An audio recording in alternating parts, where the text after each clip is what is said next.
Jujutsu Kaisen has been trending all day today on social media, and you're probably wondering to yourself what happened. Well, nothing bad actually. Actually really good news, and we got some information about the current events within the manga that honestly is leading to some very exciting developments, which I'm going to dive headfirst into. But before I get into that, FYI, this video obviously will be talking about spoilers slash leaks for the upcoming chapter, so I'm not going to really be showing images of the chapter. I just want to talk about it because I've seen it all over social media today, and I was just like, okay, this is some pretty interesting information, and in all honesty, this actually really does correct some of the issues probably people have had with the latest chapters of JJK. So let's just get headfirst into it since the disclaimer is gone. So basically, leaks came out saying basically the origin of Yuji's, I guess, strength. Why he's as strong as he is. And thanks to everything that's been revealed and all that, there's been memes that have been spawning from this like this, and this is so out of pocket. It's such a hilarious meme. If you know, you know. I'll talk about it in a second. It's just, this is absolutely just hilarious. It's heinous. It's hilarious and heinous all together. And seeing the comments here spawn killing is bro,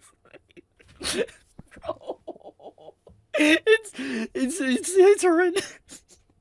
But okay, let's get into it. So basically, with the leaks that came out earlier this morning, as you can see here on the right, here I'll pull it up on screen, Yuji has been revealed to have two curse techniques, basically including Shrine, aka Sukuna's Shrine, and he's unfazed by Sukuna's, slashes and heals the damage, basically using reverse technique and all that, kind of like Gojo, and he landed 8 consecutive black flashes against Sukuna, basically breaking the record of the most consecutive black flashes ever hit in concession.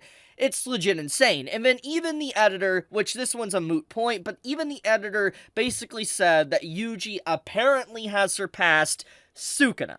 Now, there's a lot to talk about here just with that information alone, but there was also a lot of misinformation that came out earlier this morning that a lot of people might not be aware was misinformation, and that is this right here. So, people were assuming that Yuji was the brother slash twin of Sukuna. That's what came out earlier this morning with the leaks, and then it was corrected that no, Sukuna and Yuji are not twins. In fact, Sukuna is Yuji's uncle, apparently, and the person that would theoretically be Sukuna's brother slash twin would be Yuji's father. So, yeah, that's what's happening here. So the reason why, Yuji is the way he is, why he's that strong, etc., is because, yes, he is a descendant of Sukuna itself, or Sukuna's soul, so to speak, a part of him. So it's just yeah, all things considered, it makes a lot of sense now. Every piece is kind of falling into place, the foundation is all coming together, and why Yuji was able to house Sukuna within him without Sukuna being able to just wrestle control from Yuji instantly. It all really does come together. It's legitimately an incredible piece of information we got, and it doesn't necessarily feel like, let's say, an ass pull or anything like that. It doesn't feel like a retcon. It doesn't feel like, it's bad writing, because technically all the pieces that has been within the story of JJK, it has been there since the very beginning. It's been presented by Gegi for a long time, so it's not something that just came out of nowhere, because I know some people might say that Yuji just got a random power-up out of nowhere, and it doesn't make any sense. It does. For a very long time, basically since the first 10 to 15 chapters, Gojo himself even stated that Yuji, would grow accustomed to Sukuna, being inside of him, possessing his body a little bit, and he would gain some of his techniques that would kind of, etch itself on his very being. So, it makes sense why he would be able to use techniques like Shrine, etc., because of, just Sukuna being with him for so long. This is something that the community has talked about for years, so it's not necessarily something that just came out of nowhere. On top of that, reverse curse technique, once again, he's been shown to have incredible skill and talent. We've seen this with his fights with Mahito. So, once again, him being able to do this isn't something that's also out of the realm of possibility. On top of that as well, him basically being the descendant of Sukuna, or related to Sukuna to some degree, is also always been in our face. I mean, anyone that looks at, Sukuna's design and kind of what he is, knows for a fact that he always has looked similar to Yuji. So, yeah, everything considered, it's all been there. So, I can't call call it like, Gegi came out of nowhere and gave a power-up that was undeserved. It definitely was deserved. Now, with all that being said, let's get into what we know thanks to the leaks. So, for one, Yuji is literally fighting his uncle, Sukuna. And now seeing that, it's interesting, because this kind of hints at the fact that Yuji's potential might be on par with Sukuna. If he continues to have a long living life and, he masters techniques, he legitimately might be able to rival and even surpass Sukuna himself. But on top of that as well, we also got to talk about what Sukuna did, basically, to his twin. He ate his twin in the... It's so heinous.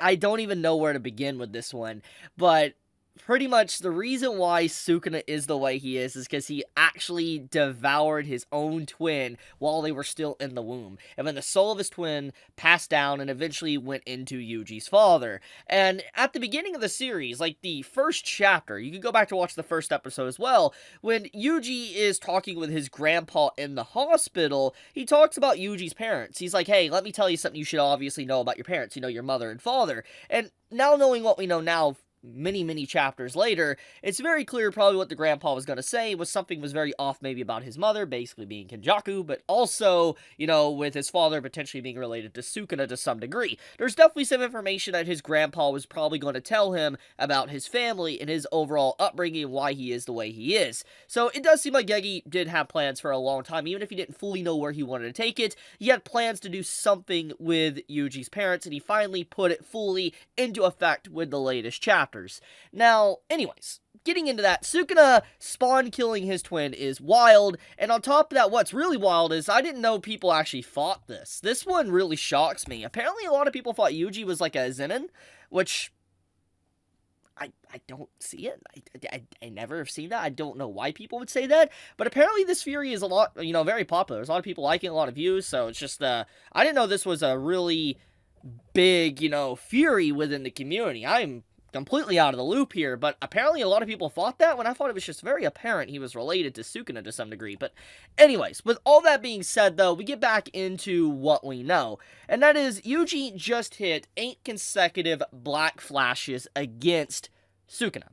And that is an insane feat in of itself. Like, that's ridiculous. Because what's been hinted at for a long time, especially with his fight with Mahito, is that it's implied that Yuji can actually forcibly use Black Flash. Like, how his technique works and what he does, it's kind of implied that he can use a Black Flash when he wants to. Now, once again, we will see probably otherwise if it's, stated, but, if what we see here is true, that seems to be the case. He's able to do that. And even though that's theoretically should be impossible. Anyways, he hits 8 Black Flashes against Sukuna, hurting him and knocking him back, and throughout the leaks, he's continuously pushing him back to where he really can't do anything about Yuji. And I feel like this is an impressive feat, but this also is something that does need to be mentioned. Is the fact that Sukuna is weakened, okay? And, I think that one of the big things that Gegi has obviously tried to do, especially in these latest chapters, is imply that, yes, Sukuna is a lot more tired than he was. But him hitting Black Flashes and fighting, he's definitely strong, he's getting better. But in the grand scheme of things, I don't think we can really say at this moment Yuji is stronger than Sukuna. Is his potential growth higher than Sukuna? Probably. But at the moment, we can't really say Yuji is stronger than Sukuna until Sukuna is basically fully recovered. Which, that's the big thing. Will Sukuna be fully recovered? You see, here's the thing. We know we're in the final arc of JJK. And we don't really know what we're witnessing is truly the final fight, or if there might be a slight little gap to where Sukuna can recover. For all we know, Gegi might make it to where Sukuna might retreat, actually, and then there'll be a full fight with Yuji versus Sukuna. Or this could truly be the final fight between the characters, because we are obviously in the endgame of the story. Well, we know this, and most of the time, seeing what's going on here, this probably is the final fight with Sukuna versus Yuji. So, all things considered, I can't necessarily say in terms of peak strength that they were both at full max health if Sukuna would lose to Yuji. Because we gotta remember, Sukuna's still not using his real curse techniques. Like, he's not using his Malevolent Shrine, he's not using, Fuga, he's not doing a lot of his other techniques that we have obviously seen. So, with all that being put into place, I can't really say Yuji would win at this moment. But it is still very impressive. He is throwing hands at Sukuna and knocking him back. He is doing what a protagonist necessarily should do, and let's get into that one. So, for a very long time now, people have absolutely crapped on Yuji as the MC. I've talked about this in my anime videos, I've talked about this in my manga videos. People really don't like Yuji, and one of the big reasons why I think people don't like him, or they don't think he's an MC, is because he doesn't give off that presentation that he is always going to win. In a lot of his things, he just takes constant L's, he loses, and he's basically a weakling, and his life is miserable. Nobody wants to put themselves in Yuji's shoes.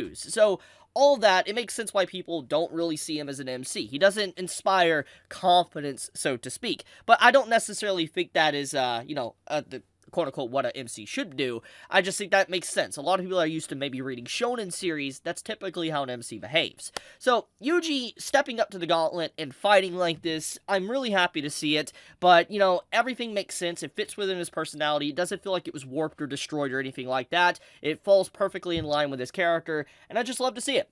So yeah, JGK overall, cooking this week. Legitimately cooking. Love to see the chapter how it was, and I cannot wait to see what happens next, because it finally seems like Sukuna, really, there is a possibility that he isn't going to come out on top and actually win.